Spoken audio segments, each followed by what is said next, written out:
Hey guys, tonight we slip into a different kind of history. Not loud battles or dusty empires, but the soft, fragrant swirl of coffee in an Ottoman courtyard. You're not here to conquer or flee a plague. You're here to sit, yes, just sit on a low velvet-covered cushion while a copper sezvi simmers slowly on hot sand beside you. The courtyard is quiet, except for the bubbling hiss of boiling coffee, the occasional flutter of a dove, and the scuff of embroidered slippers as someone passes by. You could get used to this. Well, if you survive the thick, sludgy cup they're about to hand you. Ottoman brew was not for the faint of palate. So, before you get comfortable, take a moment to like the video and subscribe, but only if you genuinely enjoy what I do here. And let me know in the comments where you're listening from and what time it is in your corner of the world. Now dim the lights, maybe turn on a fan for that soft background hum, and let's ease into tonight's journey together. You trudge into the heart of 17th century Istanbul, well, more like glide since you're in indoor slippers, so plush they squeak on polished tile. The air smells like roasted beans, clove, and the faint sweetness of orange blossom. It's early morning, the sky just beginning to blush with sunlight, and the palace servants are already shuffling trays of tiny cups, saucers, and sweets down narrow hallways. This isn't your average cup of joe. The Ottomans didn't just drink coffee, they dressed for it. A proper gathering meant embroidered caftans, gold-threaded sashes, and sometimes a visit from the guy who played the oud so gently it might as well be a lullaby. The beans, of course, had come a long way. Traded up from Ethiopia and Yemen, where legend tells of goats dancing wildly after nibbling the magical red berries. You fortunately are not a goat, but you are starting to feel the appeal.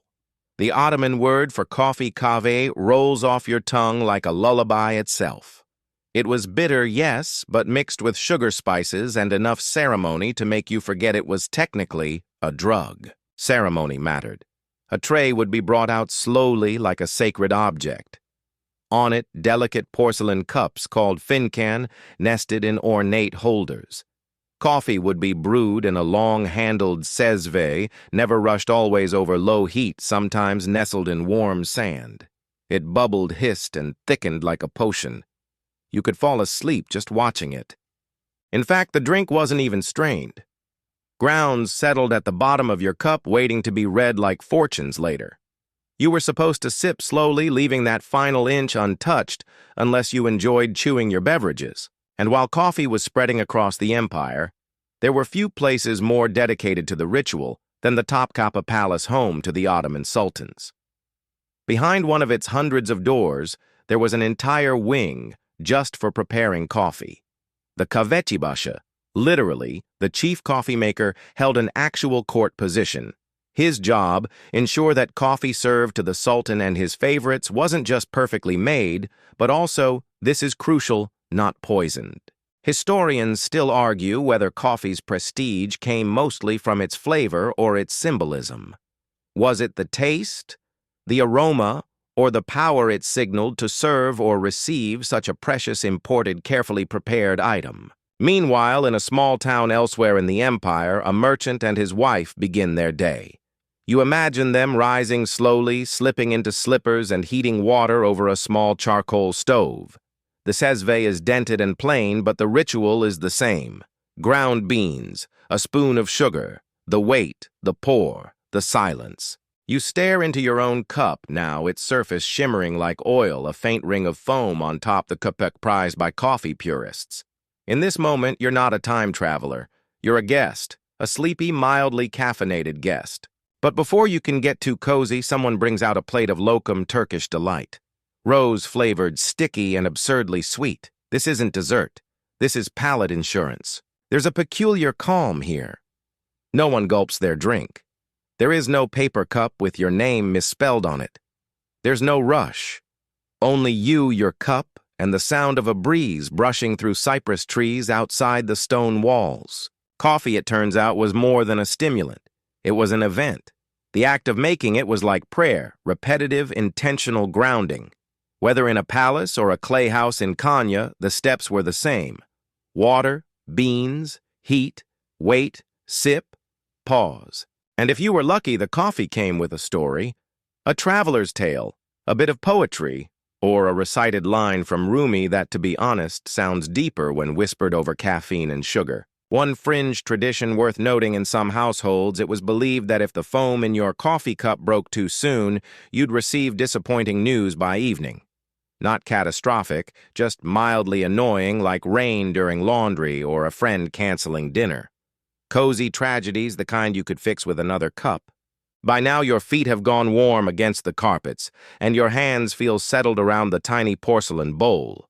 You glance around. Everyone else has the same slow blink, the same relaxed posture. It's almost as if the coffee isn't waking them up at all, but lulling them into a caffeinated trance. And when the call to prayer echoes softly over the rooftops, no one rushes. Cups are drained with reverence. Some are turned upside down, ready to be read. You close your eyes for a moment, the scent of cardamom curling in the air, and the bubbling sesvi starts again. Another round. You stay right where you are because getting up too fast after that last cup might result in a gentle sort of head rush. Across the palace, deeper inside the shadowy wings of Topkapi, you're ushered now into a quieter world. The slippers here make even less sound. The ceilings are higher. The air smells faintly of rose water and cinnamon, with just a whisper of roasted beans. Welcome to the imperial harem. Now let's set expectations straight. This isn't the chaotic den of scandal your modern brain might be picturing. It's more like an elite boarding school meets political academy meets, an introvert's paradise of divans and draped curtains. At the heart of it all, the Valid Sultan, the Queen Mother, and dozens of women of the court, from concubines to tutors to scribes. And they drink a lot of coffee. Every morning and afternoon, a finely dressed servant, sometimes male, sometimes female, depending on the rank of the room, enters with a polished tray of kahve. For these women, coffee is not just a treat. It's power. Or more specifically, a very caffeinated tool of diplomacy. See, inside these walls, alliances form in whispers over steaming cups. One favor granted, one rival outmaneuvered. The stakes: royal births, influential marriages, and occasionally whether a particularly annoying eunuch gets reassigned to camel duty. You're seated now on a velvet cushion that's so soft, you could mistake it for a cloud that's taken early retirement. The cup you're handed is rimmed with gold. There's a single clove floating in the dark liquid. Across from you, a woman in embroidered silk raises an eyebrow but says nothing. You sip, she sips. The conversation hasn't started, but the game certainly has. Historians still debate whether the harem women were merely secluded companions or genuine influencers behind the throne. What's less disputed is their coffee game. These women knew their beans. The brewing was flawless, the sugar levels tailored to mood and occasion, strong and bitter. It might be a rough conversation, sweet and light. Maybe she's open to your suggestion after all. There's even a saying whispered among the attendants: a woman who brews good coffee can rule a man's heart, and maybe his navy. Now and then a new woman is brought into the harem, and her training begins. Not just court etiquette and languages, but coffee. She learns the sesve's patience, the quiet art of timing the pour so the foam lands just right. Pour too fast and it looks sloppy. Pour too slow and the foam dies. One of the older concubines, the unofficial coffee coach, nods her approval when the bubbles stay thick and proud.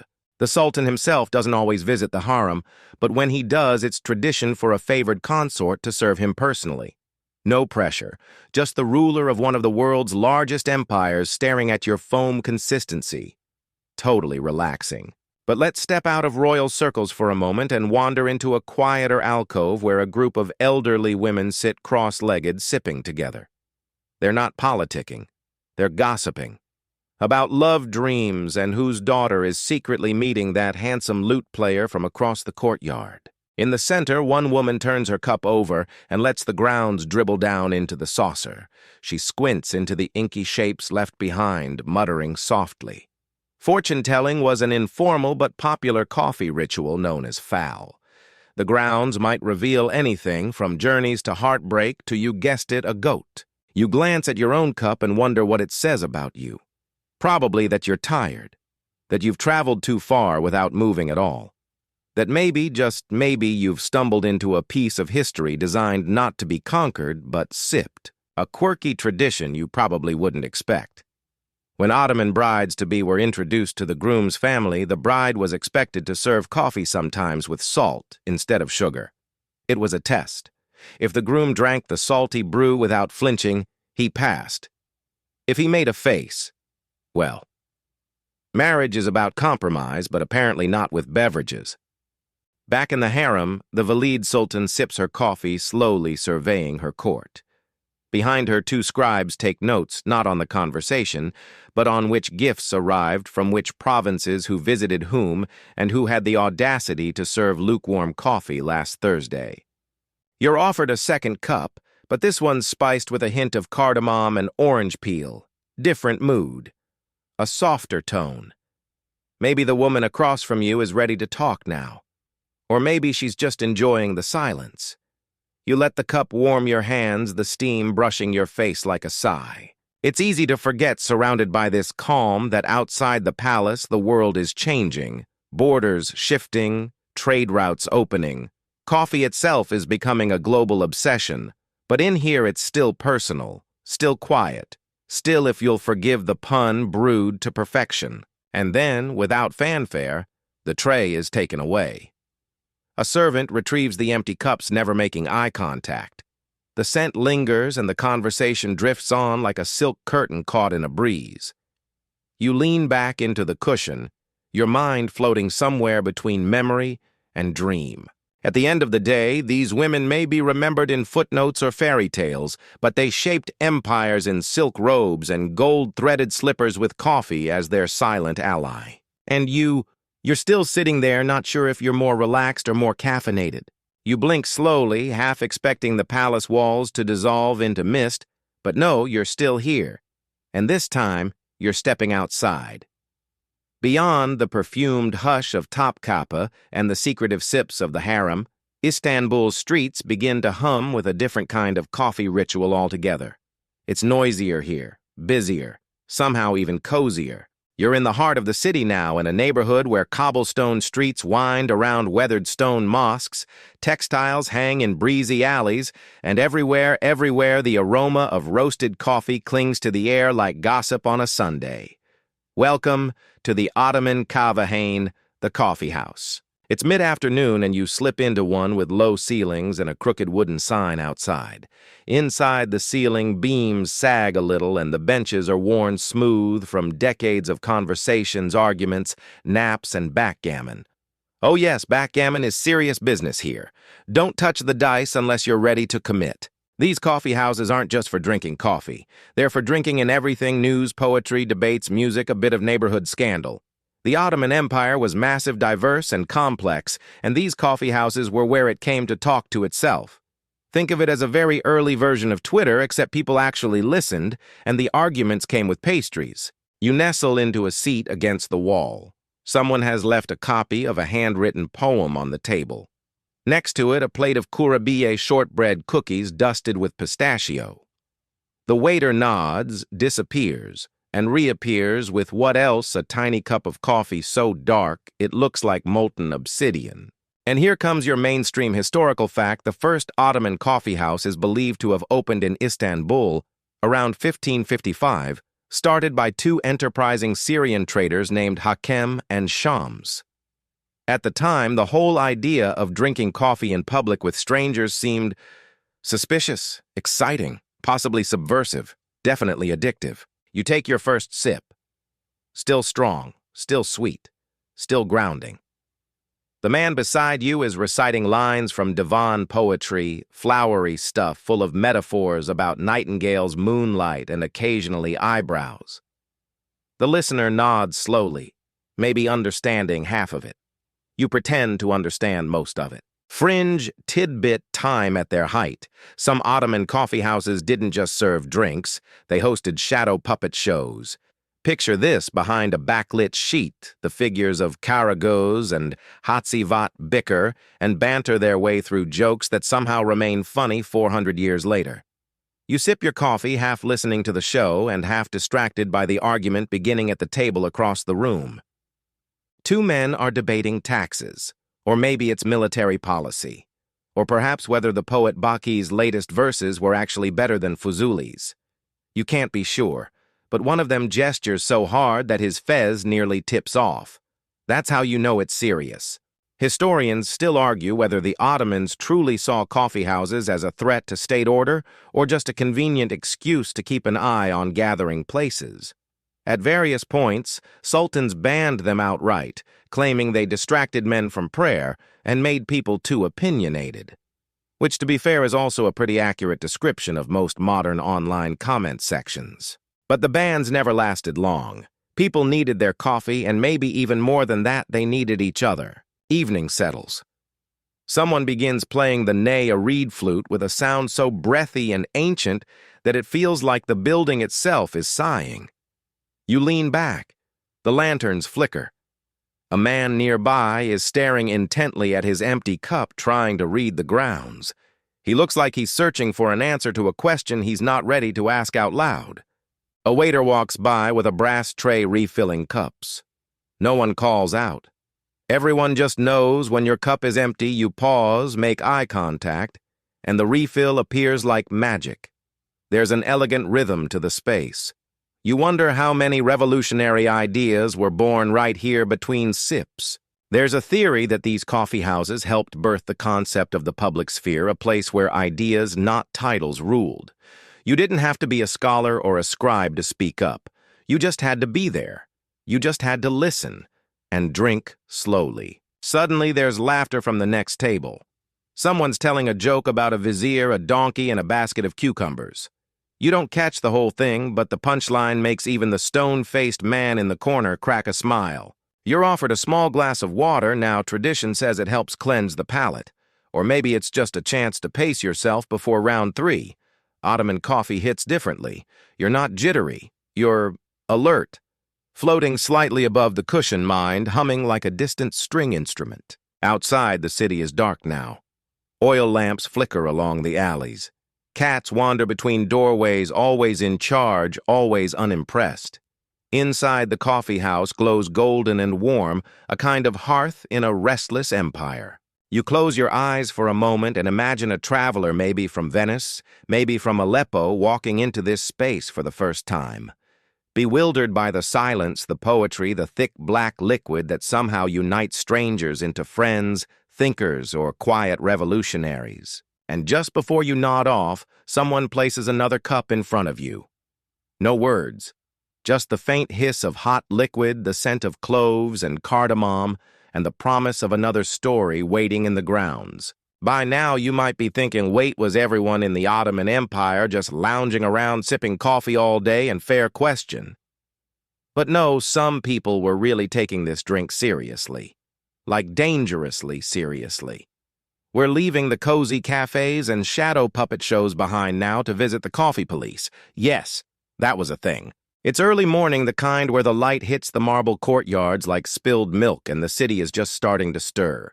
You walk through a quieter district this time, not royal, not scholarly, just your everyday cobblers, scribes, bathhouse attendants, and vendors setting up for market. You turn a corner, and there they are, a small squad of stern-faced men in dark robes checking the side streets. They're not looking for thieves. Not today. They're searching for secret coffee drinkers. Because at this point in history, the Sultan has officially banned coffee.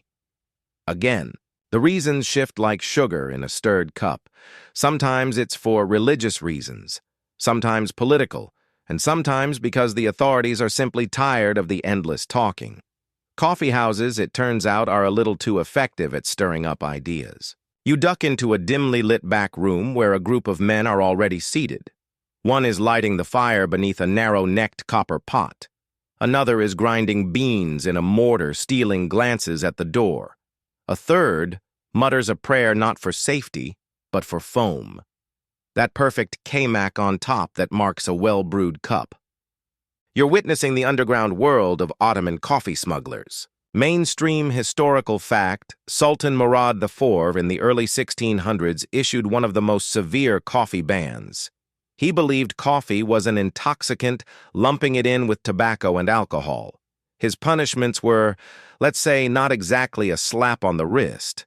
According to some accounts, he personally patrolled the streets in disguise, enforcing his edicts with theatrical and sometimes fatal flair. Now, whether the Sultan truly went undercover himself is debated.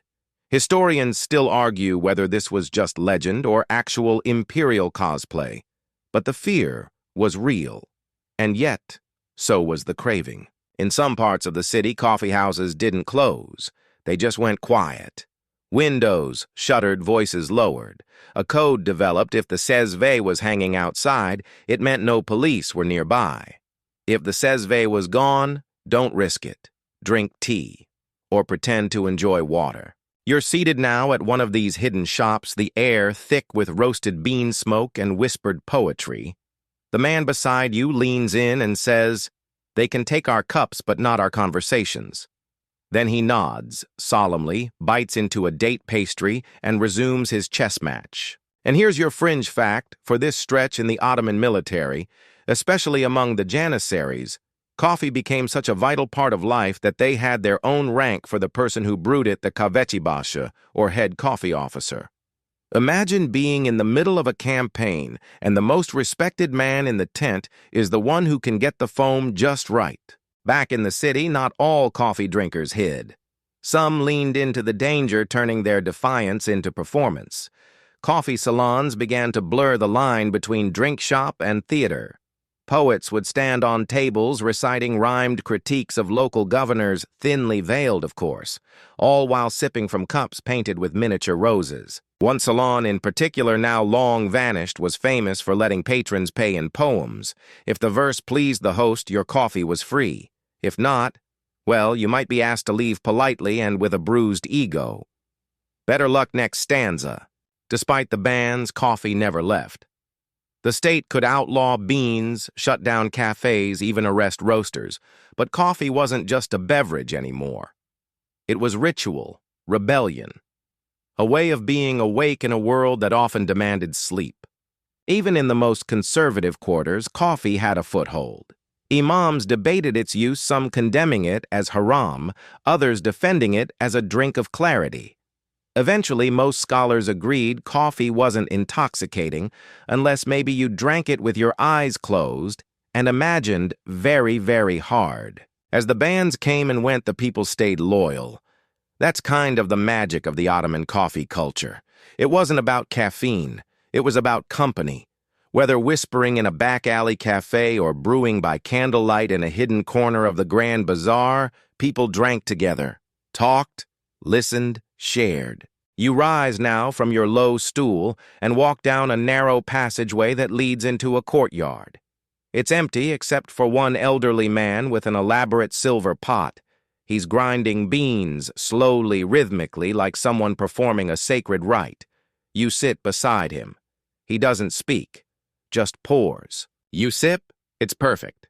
And just then, because every good tale deserves a little spice, a stray cat wanders in and curls around your ankles. You look down. She blinks once, approvingly, and promptly falls asleep. Some things you realize are beyond policing. The next morning, or maybe it's late afternoon, hard to tell anymore. You drift farther from the city center, past bustling ferry docks and onion-domed mosques, toward a quieter district near the water. There's something different in the air here. Less politics, less poetry, more cardamom. This is domestic Istanbul.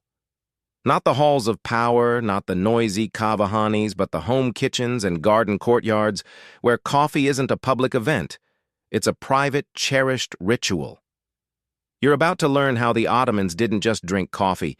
They lived it quite literally. You find yourself in a small stone house, sunlight pouring through latticework windows.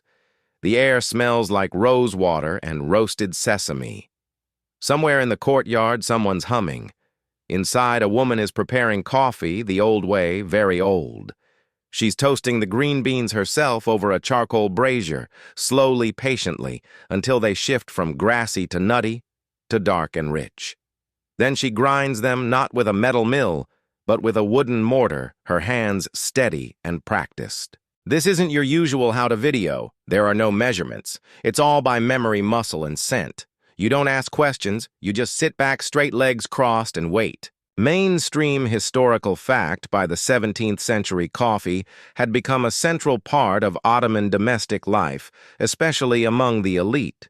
Brides were expected to know how to prepare a perfect cup. It was literally part of the marriage evaluation process. In some regions, a woman's suitability as a wife was judged not just by her sewing or manners, but by her ability to boil water measure grinds and get that all-important foam. And here's the kicker: refusing a guest coffee in your home was considered shocking, like slamming the door in their face.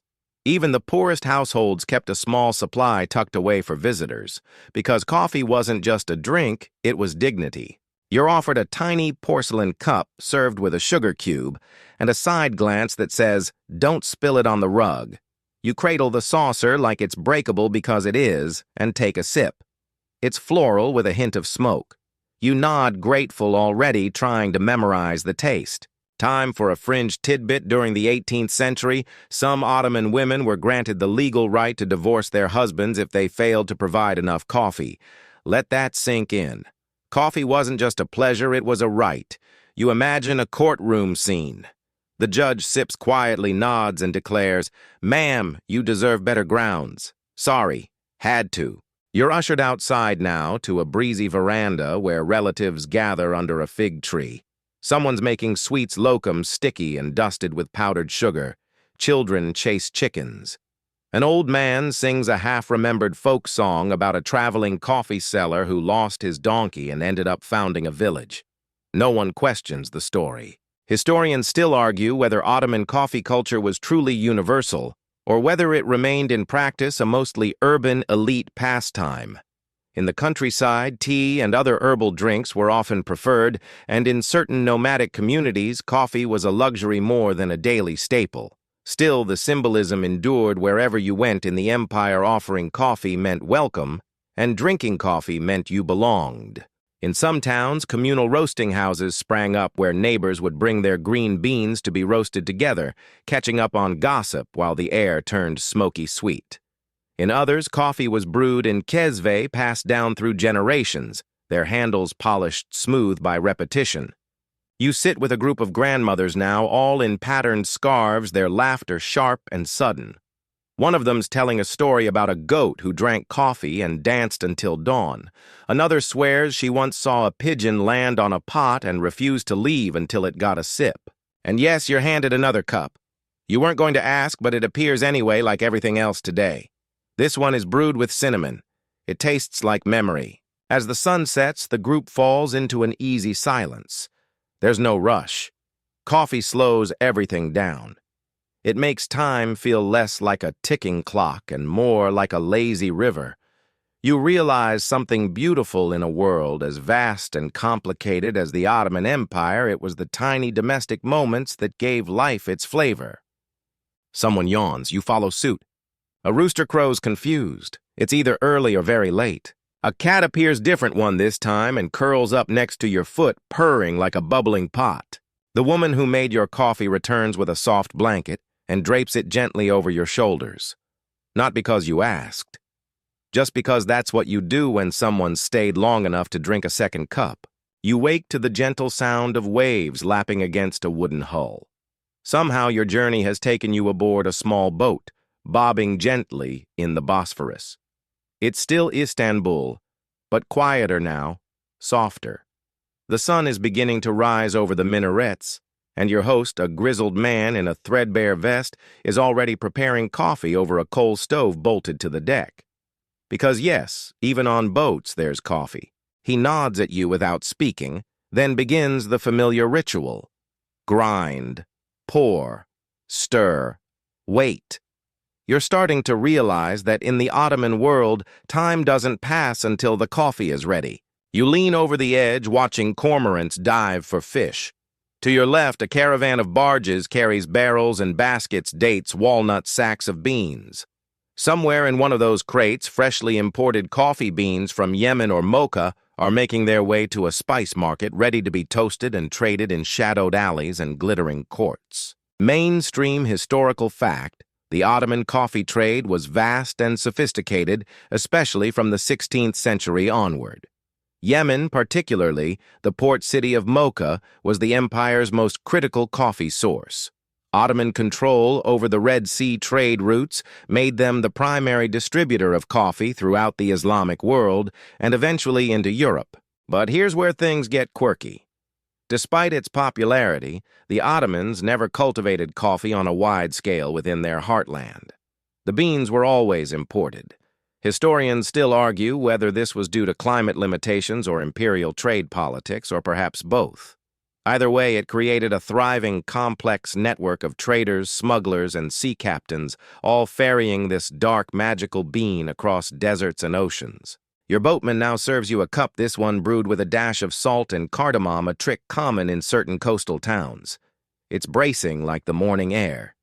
You sip and look out toward the sea, where galleons and fishing boats slice through the water like lazy sharks. Somewhere beyond the horizon lies Cairo, or maybe Venice. And speaking of Venice, time for a fringe tidbit.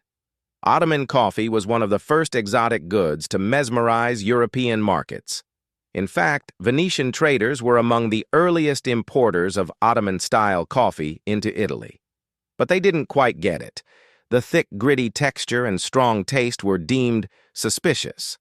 One French priest reportedly called it Satan's drink, until the Pope tried it, loved it, and supposedly baptized it. The drink, not the priest. You chuckle quietly to yourself as you imagine that papal blessing, a full mass for espresso, Latin chants over steaming demitasses. Back on the boat, the coffee has gone cold, but no one minds. Cold coffee is still coffee. Your boatman turns the vessel and begins drifting you back toward land, past the ornate shoreline mansions known as yalas, once home to Ottoman elites who liked their waterfront breezes with a side of cafe gossip.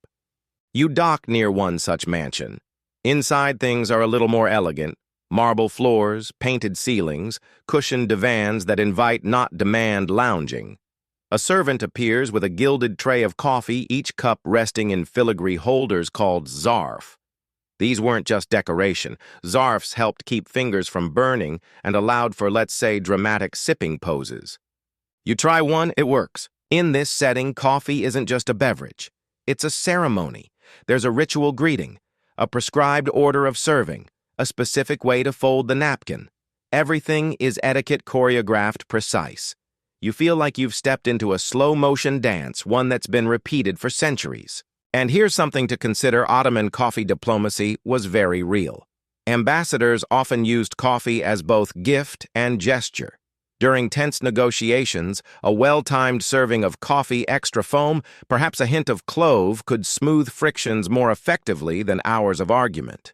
There are documented accounts of sultans sending rare coffee beans to foreign monarchs, not unlike how modern states send aircraft carriers or luxury watches.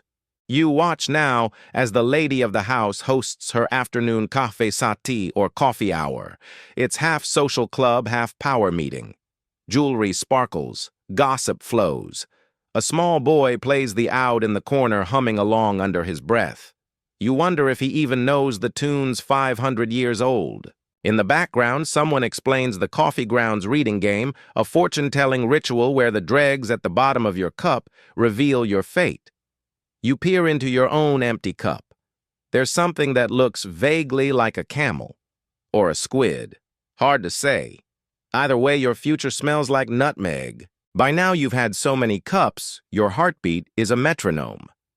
But it's not the caffeine that's keeping you awake. It's the rhythm, the ritual, the repeated miracle of taking hot water ground beans and expectation and turning them into connection. Outside, the sky is violet. A muezzin's call spirals through the air, echoing off rooftops. You walk back through the mansion gates, the echo of heels on mosaic tiles behind you. You don't say goodbye. You just nod, as everyone here seems to. On the corner, a street seller is brewing his last pot for the evening rush. He sees you, smiles and gestures. One more? Of course, because you're in a world where every goodbye tastes like cardamom, and every night begins with just one more cup. You wander now through the cooling streets of a sleepy Ottoman town, smaller, humbler than Istanbul, but no less steeped in the spell of coffee. Crickets chirp lazily from garden walls. A dog yawns from its spot under a fig tree, then decides not to bark after all. You pass through the open gates of a caravanserai, its courtyard quiet, its walls faded from centuries of sun and trade. The scent hits you before you even see the source coffee, yes, but with something more ginger cloves, a whisper of smoke. You round the corner and find the night watchman's fire. He's old, his beard white, his eyes sharp. He's not guarding treasure, just watching and brewing. A copper sesve rests in the embers. He gives you a slow nod. You sit. This is the last cup of the day. Mainstream historical fact caravans, there as those fortified roadside inns scattered across trade routes from the Balkans to Persia, weren't just shelters. They were cultural engines. Merchants, pilgrims, scholars, and wanderers passed through them, and coffee was often the common tongue. Shared cups bridged languages. It was here in places like this that coffee became not just an Ottoman custom, but a global one. As the old man stirs the pot with the grace of long habit, he tells you a story not quite true, not quite false about how coffee first came to this very town. A dervish, a storm, a bag of beans tied to a camel's saddle. You nod. It's as plausible as anything else. Quirky tidbit.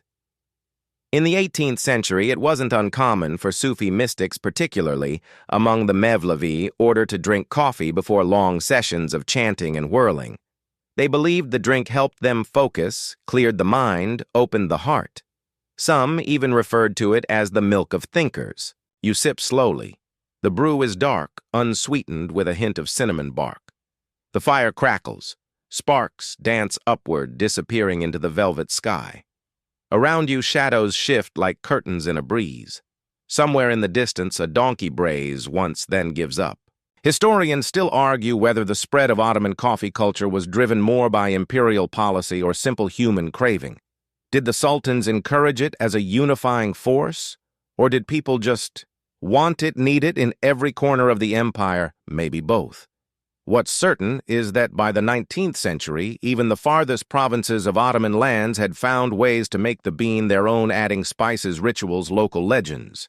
One empire, many brews. You wander one last time through a garden, where fig trees lean heavy with fruit, through a courtyard, where a girl is practicing her pouring technique using water and patience, through a kitchen where 3 generations argue gently over whether to add sugar before or after the boil. You pass a sleeping merchant, his head on a sack of dried beans. A parrot murmurs half-sentences in Ottoman Turkish. A pot simmers unattended, but somehow never boils over. And finally, you find yourself back in the courtyard of the very first kahvehane, the one from hours ago. Or was it days? Time has folded. The same cat is still there. It opens one eye, decides you're unimportant, and returns to sleep. Someone hands you a final cup. It's perfect. You lean back, bones heavy now, full of warmth and stories. The city hums even in sleep. You think of all the hands that have brewed, poured, offered, and received. Across generations, across languages, always the same gesture. Here, I made this for you. The old man returns, offers you a blanket. You barely notice it being draped over your shoulders. Your breathing slows. The fire settles into coals. You're no longer a guest. You're home. The cup in your hand is warm, even as your eyes grow heavy. You feel its gentle heat radiate through your fingers, steady and grounding. The world around you fades into silhouettes, arched windows, a flickering lantern, the faint rustle of leaves overhead. Every sound softens. The echoes of voices, the clink of porcelain, the distant music all melt into a quiet hush, like the last note of a lullaby. You breathe in deeply. There's still a trace of cardamom in the air. Maybe rosewater, maybe memory, the kind that drifts in like mist and leaves without explanation. The stories you've heard tonight stretch out like a worn carpet, familiar comforting woven with laughter and silence. You remember the hands that poured the spices, stirred the fire, kept alive, not just for warmth, but for the shared ritual of coffee, for connection, for care. Your body is still. Your thoughts move slower now, floating untethered. The stars above blink slowly as if drowsy too. The city sleeps. So do the cats. The pots have gone cold. The fire has become embers. and you still cradling your last imaginary cup can let go of today. There's nothing more to do, nothing left to ask. The stories have been told. The warmth remains. So close your eyes, sink a little deeper into your bed, and let the quiet comfort of centuries-old coffee and soft Ottoman nights carry you the rest of the way. Good night.